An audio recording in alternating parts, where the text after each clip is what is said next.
Sir, जब Bharat express के मंच पे आके बैठ गई मैं, तो न्याय तो मिलना तय है। इतने मेरे आंसू तुमने गिराए हैं, इतना मुझे तड़पाया है, तुम्हारी क्या हालत करेगा योगी, तुम खुद सोच भी नहीं सकते हो। नमस्कार, मैं हूं देवनाथ और आप देख रहे हैं भारत एक्सप्रेस का डिजिटल प्लेटफॉर्म।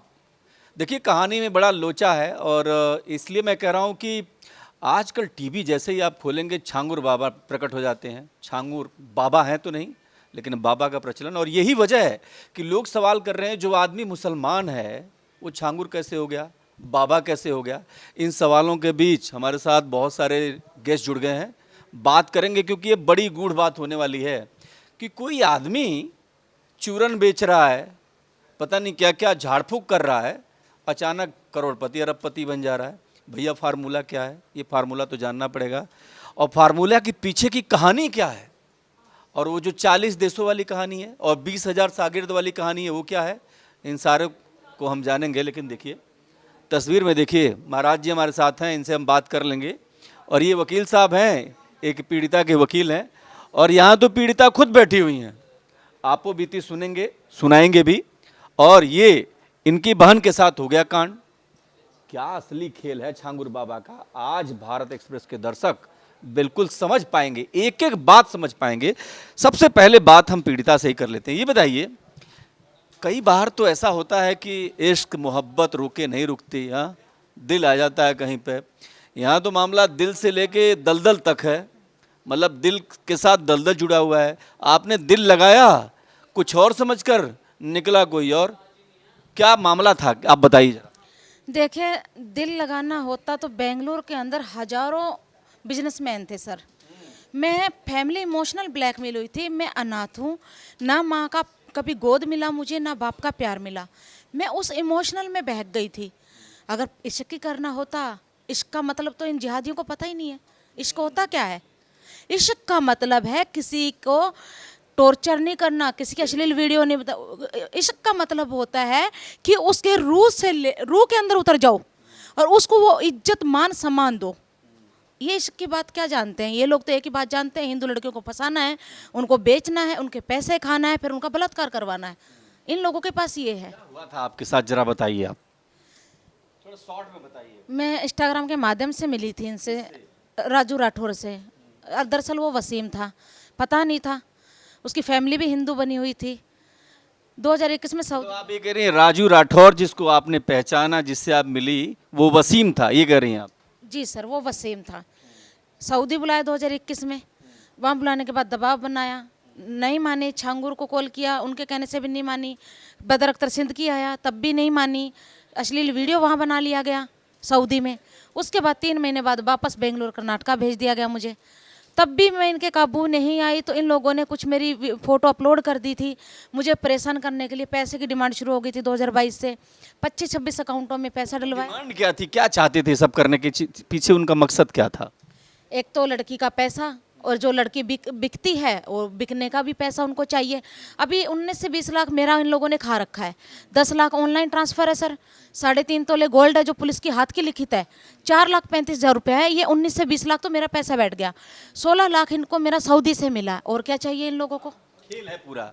लेकिन मैं अपने दर्शकों से कहूंगा, ये जो पीछे स्क्रीन दिखाई दे रहा है ना, कैसे बनाया हिंदू लड़कियों को अपना निशाना, कितने गहरे हैं शातिर छांगुर के तार। ऑपरेशन छांगुर, भारत एक्सप्रेस लगभग कई दिनों से खबर चला रहा है, लगातार चला रहा है। और हम चाहते हैं कि ये जो कलावा बांधने, मेरे हाथ में देखिए कलावा है, इस कलावा का मतलब ये नहीं है कि मेरा नाम देव ही है। जरा पहचान करना पड़ेगा, अच्छे से करना पड़ेगा। मैं आप ही से पूछ लेता हूँ, फिर आऊँगा इनके पास। हर हाथ में जो कलावा बांध रखा है, वो कोई अब्दुल भी निकल सकता है, वो कोई देव हो, वो कोई राकेश हो, ये जरूरी नहीं है। मामला तो गंभीर है। कलावा तो छलावा हो रहा है, इसमें कोई दो राय नहीं है।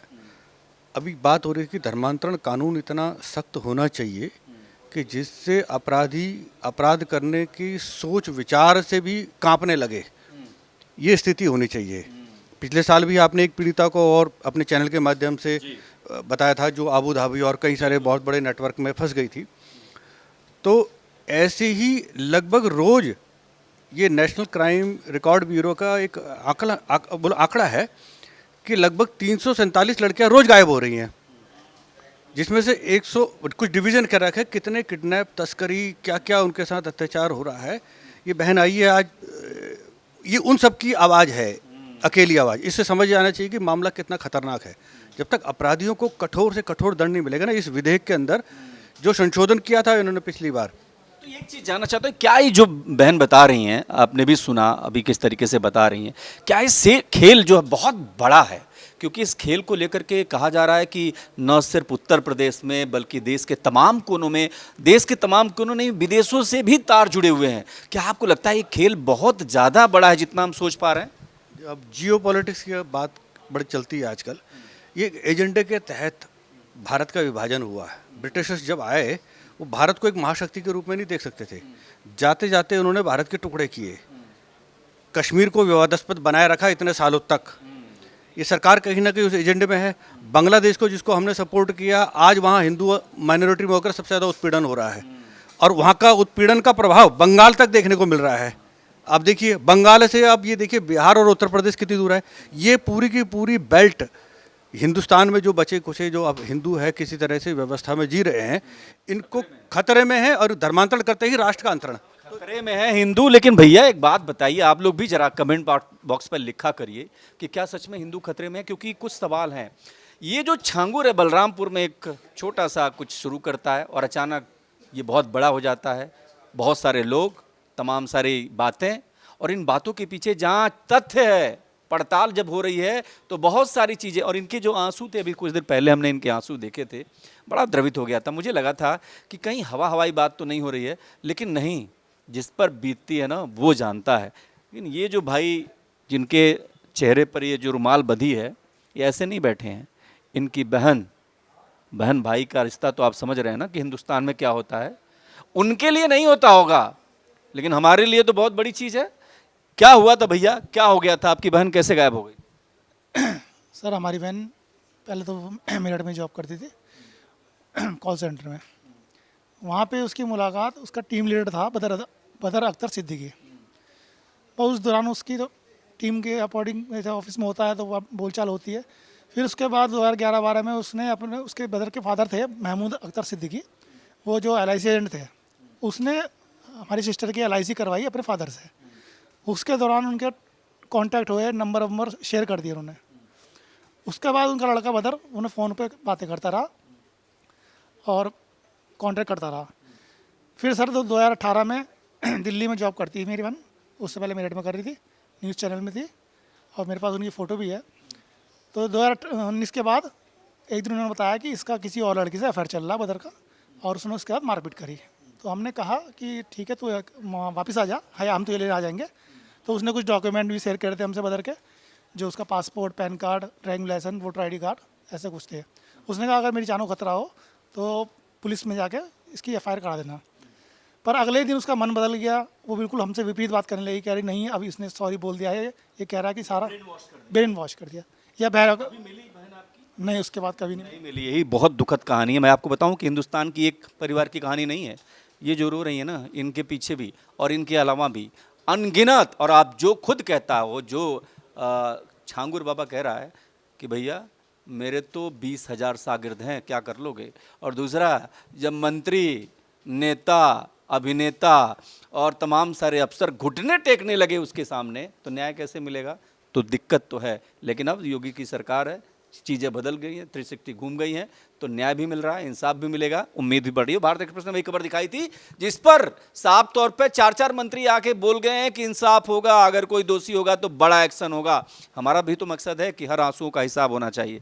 ये बताइए, मैं आखिरी बार आपसे पूछ रहा हूँ, मैं उसके बाद वकील साहब के ही पास आ जाता हूँ। ये बताइए, इनकी बहन का केस आप लड़ रहे हैं, आपको क्या लगता है कि जानबूझ करके सब खेल रचा जा रहा है, और आप इसको कैसे देखते हैं?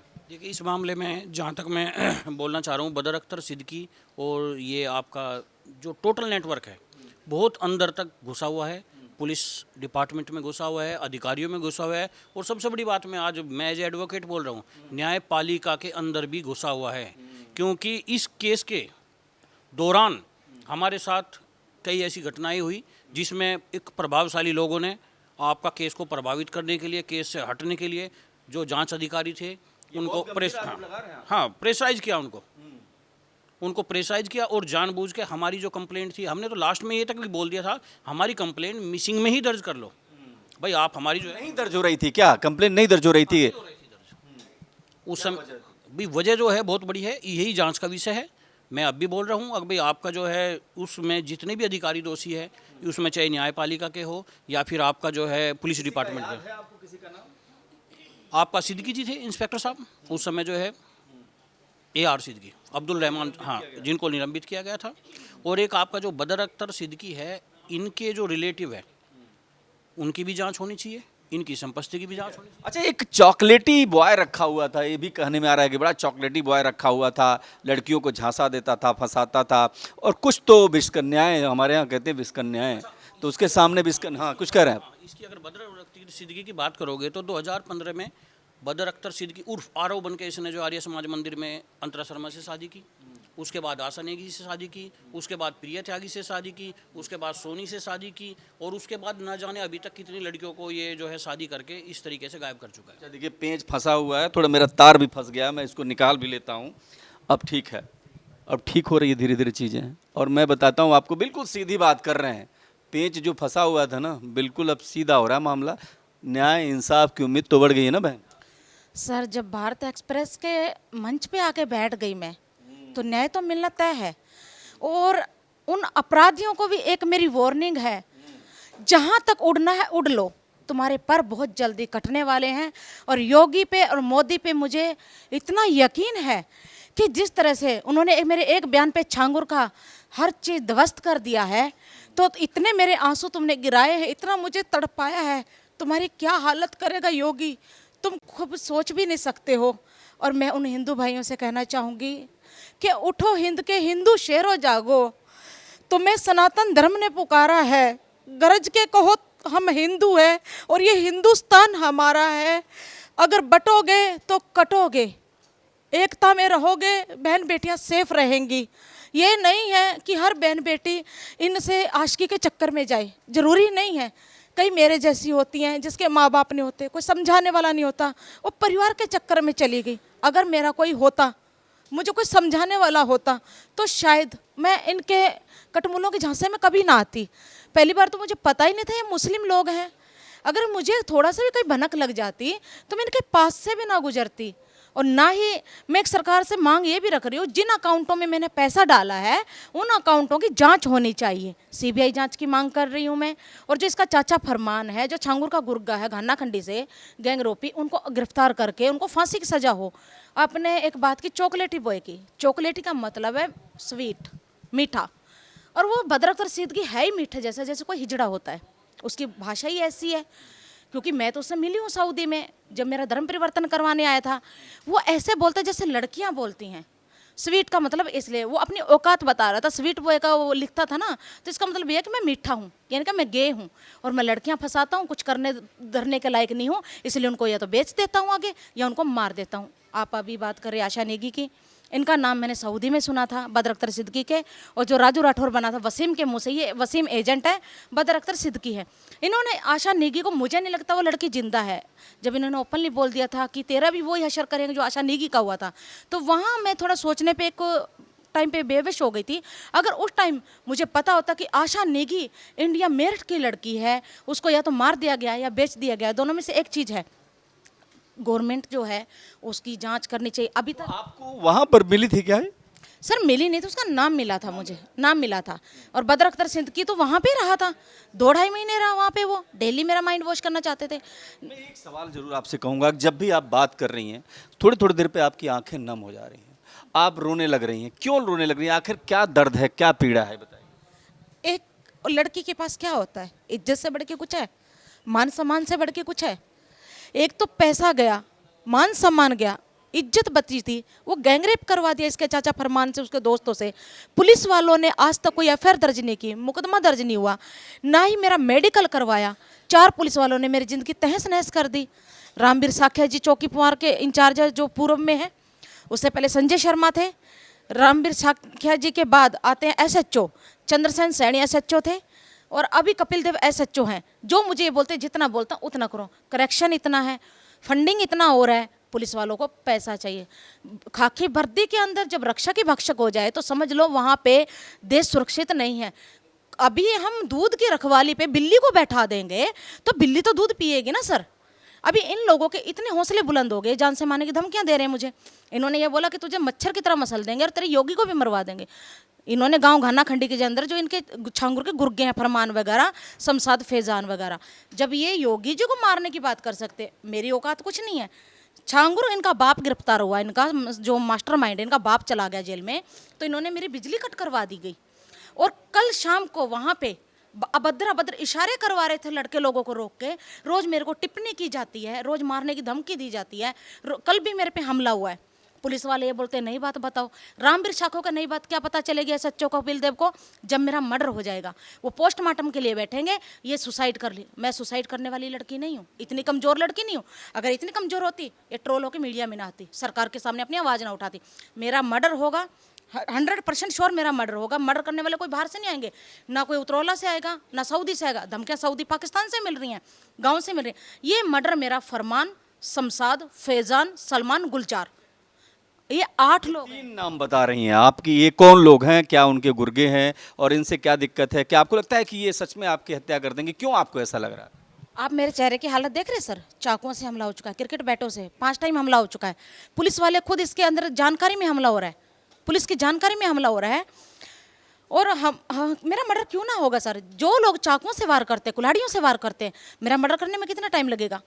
अगर थोड़ा सा मैं बच जाती हूँ, ये ऊपर वाला बचा रहा है मुझे, ये लोग नहीं बचा रहे हैं, ये ऊपर वाला बचा रहा है। अब तो ये मेरे को बिल्कुल मारना चाह रहे हैं क्योंकि ये बचना चाह रहे हैं। पुलिस वाले अपना गुनाह जो है। ठीक है, मैं कुछ और बातें करना चाहता हूँ, बताना चाहता हूँ कि अभी फिलहाल कुछ दिन पहले हापुड़ में, जरा एक नेक्सस समझिए इसको, हापुड़ में एक ही गांव से 3 हिंदू बच्चियां गायब होती हैं और जो 3 हिंदू बच्चियां हैं वो पढ़ी लिखी हैं, कोई आईआईटी कर रही है, कोई कुछ कर रहा है, कोई कुछ कर रही है। और उन बच्चियों को भगाने वाले कौन लोग हैं? ठेले पर काम करने वाले लोग हैं, तरबूज बेचने वाले लोग हैं, दिहाड़ी मजदूर हैं। सवाल उठते हैं यहीं पर कि आखिर पढ़ी लिखी लड़कियों को बरगलाने के लिए उनके पास क्या तंत्र है, उनका खर्चा कहाँ से आता है और जब लेके भाग जाते हैं तो उसका क्या होता है? सवाल बहुत सारे। अभी हापुड़ में भी हमारे पास केस हुआ, क्या होता क्या, ये कैसे फांसते हैं, मतलब कुछ बताइए। आपको क्या लगता है सर, ये जिस तरीके से फांसते हैं, आपको क्या लगता है कि लड़की इतनी आसानी से फंस जाती है? कुछ तो रीजन रहेगा। ये लड़कियों की वीडियो बनाते हैं, आपको बता दें, पहले प्रेम जाल में फंसा लेंगे, उसे किसी ओयो ले जाएंगे या होटल ले जाएंगे, फिर उसका अश्लील वीडियो बना लेंगे, उसके आधार पर लड़की को ब्लैकमेल करते हैं। लड़की मजबूर नहीं, या तो सुसाइड कर लेती है या इन लोगों के साथ चली जाती है, या तो वो बिक जाती है या मर जाती है, 2 में से खेल चल रहा है, यही खेल चल रहा है।